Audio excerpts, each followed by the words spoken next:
সূরা আল বাকারা আয়াত ২৮। তোমরা কিরূপে আল্লাহকে অস্বীকার করো, অথচ তোমরা ছিলে প্রাণহীন, তিনি তোমাদেরকে জীবন দান করেছেন। তারপর তিনি তোমাদের মৃত্যু ঘটাবেন, পরে আবার জীবিত করবেন, এবং শেষ পর্যন্ত তোমাদের তারই দিকে প্রত্যাবর্তন করতে হবে।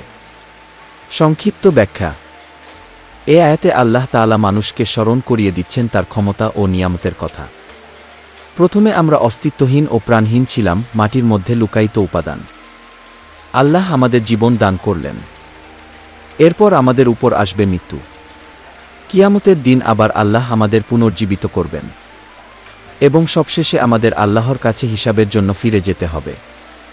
এভাবে আয়াতটি মানুষকে মনে করিয়ে দেয় যে জীবন, মৃত্যু, পুনর্জন্ম সবই আল্লাহর হাতে। তাই তাকে অস্বীকার করা কোনো যুক্তির বিষয় নয়।